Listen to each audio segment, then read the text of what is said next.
All right, so we're going to be talking about classical China, and to start, you got to talk about the Han Dynasty. Right, the Han Empire, which happened after the civil war that followed the death of Qing Shi Huangdi in 2010.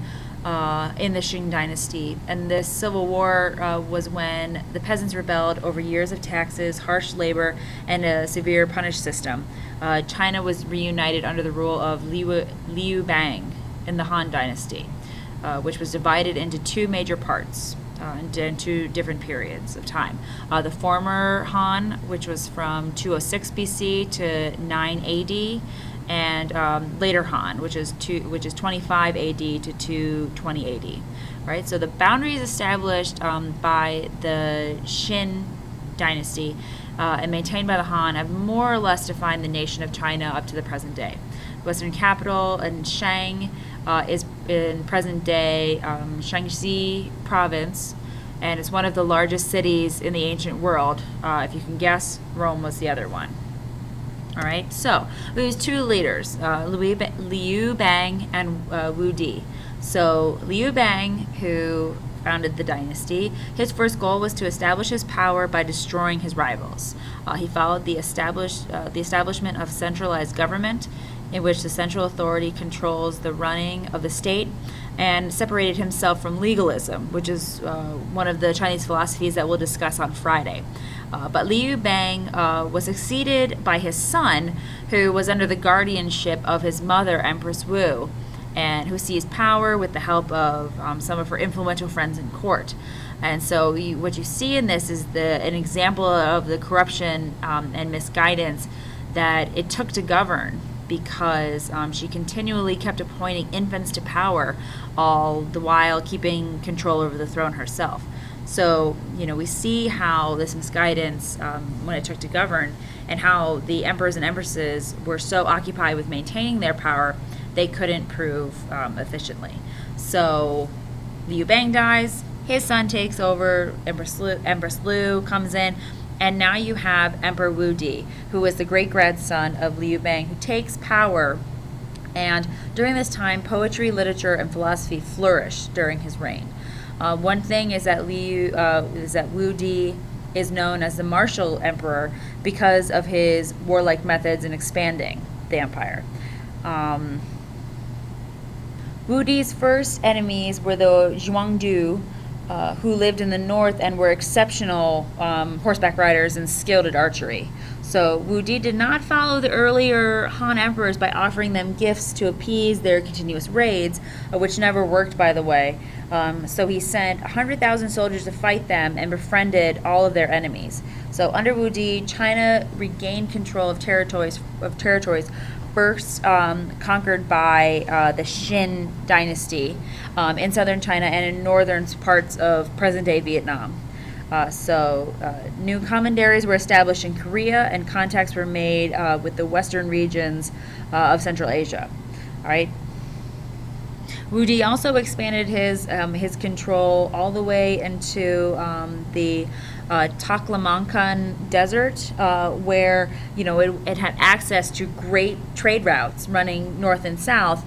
And in return for this area that he had conquered, they got silk and gold that they gave to for trade. They received different wines, spices, woolen fabrics, grapes, pomegranate, sesame, and alfalfa. So he definitely opened up the trade routes and to help expand China. During the Han Dynasty, Chinese society was a highly structured society. All right, so now we have, what the makeup was of this society, and this society and structuring involved the people, government, and this adaptation to Confucianism. So as you see in your book on page 202, there's a great little outline and a pyramid that I've added here about what the social structure looked like, and it's not so unfamiliar with what we've studied with some other civilizations. So it obviously is topped with the emperor, accompanied by other bureaucratic officials, and then below them in the middle section were the peasants, the merchants, and the artisans, and of course at the bottoms are the slaves, kind of the same of what we've seen. But if you'll notice, military and the soldiers are just above the slaves. So you got to think to yourself, why would this society have their soldiers at such a low status? And we'll talk about that more in class, and you guys can, I want you to think about that, and come up with some ideas. And on top, so the structure definitely focused on this bureaucratic government. All right, and then during this time was what enabled, that bureaucratic government enabled the empire to expand by levying taxes, same thing as collecting taxes, and also instituting that its citizens give 1 month's military or labor services every year. Just think of what could be accomplished during this time if everyone in the United States gave up 1 month of an entire year and devoted itself to, helping things out with infrastructure and building projects and focusing on, different aspects that really needed to help the country. Think of a lot what could be done, especially with a large population.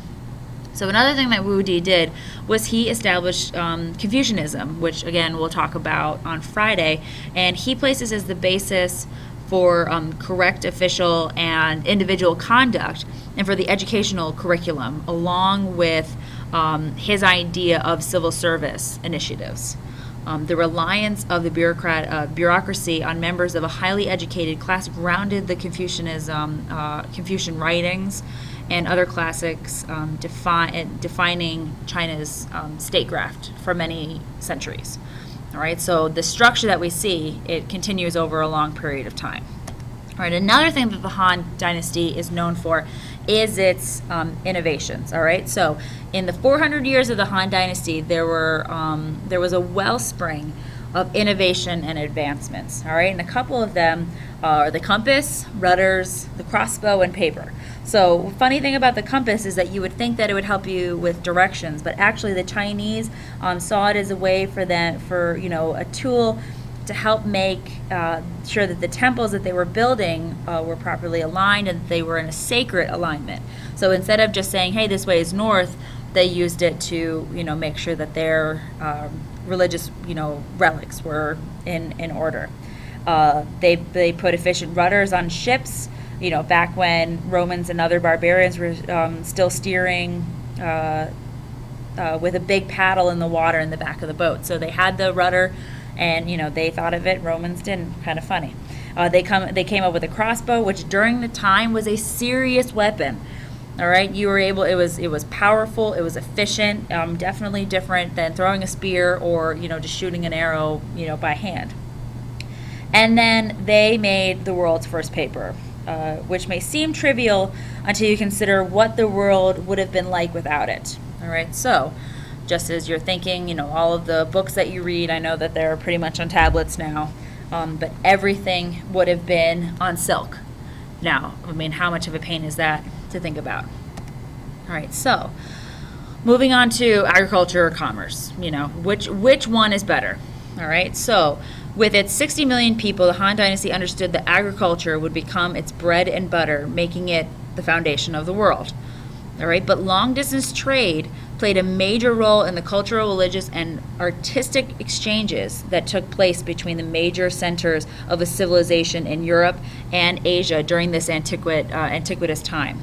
All right, some of these trade routes had been in use for centuries, but by the beginning of the first century AD, merchants, diplomats, and travelers could, in theory, cross the ancient world from Britain and Spain in the west to China and Japan in the east.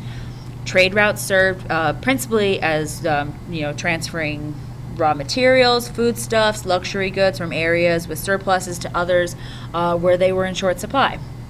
China also saw the benefit in holding a monopoly on goods such as silk, the forging of iron, minting coins, and brewing alcohol. So a monopoly, just to review, is when a group has exclusive control over the production. And, for the Chinese, the production of silk is kind of an interesting thing. And something that's really interesting about silk is that according to legend, the secret of raising silkworms and obtaining silk from their cocoons was discovered by the Empress of China in 2640 BC. The Chinese domesticated the silkworm and the silkworm's main food source, the mulberry tree. The science of silk production, called sericulture, involves killing the worm and unwinding the cocoon in a continuous thread more than 2,000 feet long. The process was kept secret in China for thousands and thousands of years. So you can see how that kind of a product was such a hot commodity, especially in the ancient world, and the civilizations like the Romans cherished it and they loved silk.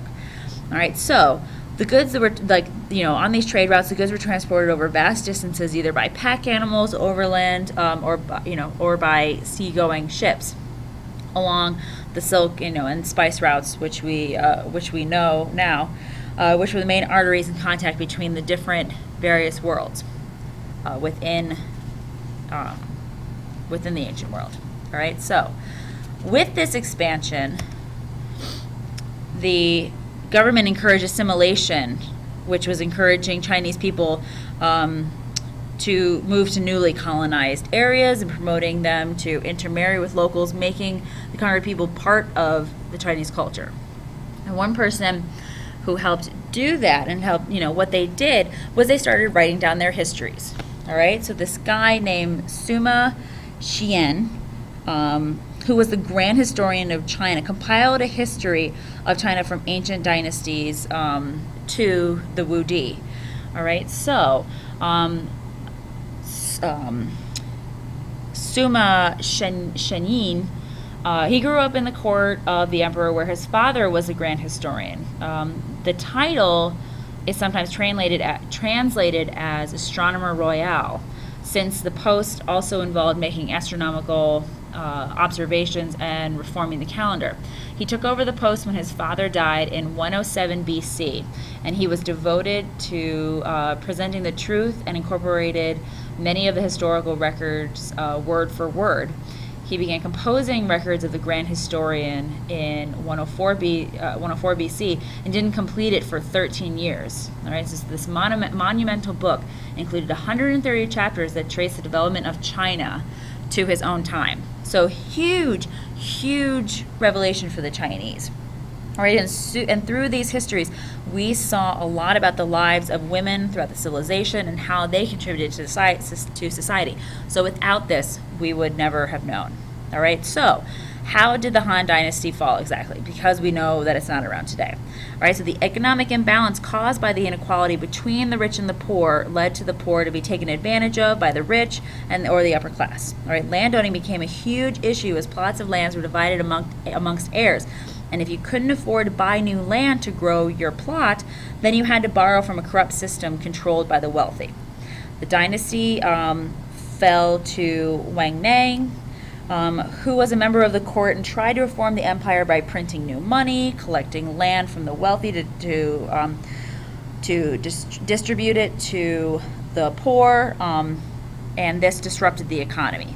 With the addition of the flood in 100 AD or 11 AD, the members of the old imperial family took control at the beginning of the second period of the Han rule came into existence, known as the later Han, which ended up being a pretty prosperous time. Now, although Wang Mang overthrew the dynasty, he believed strongly in the law. He believes his beliefs were even stronger than his family ties because he ended up executing 3 of his sons, 1 grandson, and 1 nephew for breaking it. So he had good intentions and he wanted to do the best. But was it the best for China at the time? Definitely not. So what's so significant about China is that, unlike the Roman Empire, this is not the last time that we see China. All right, we'll get back into China a little bit later, but what you have is, as much as Rome influenced Europe and the rest of the world, and it has its influence with the Renaissance, China, the Han Dynasty, you can still see remnants of it in present day China. The borders are very similar, the traditions that they have, the architecture, it's very symbolic of what the Han Dynasty was. So even though Han Dynasty has fallen, we still see it. All right, and we'll tackle a bunch of this stuff tomorrow in class, and I will see you guys then.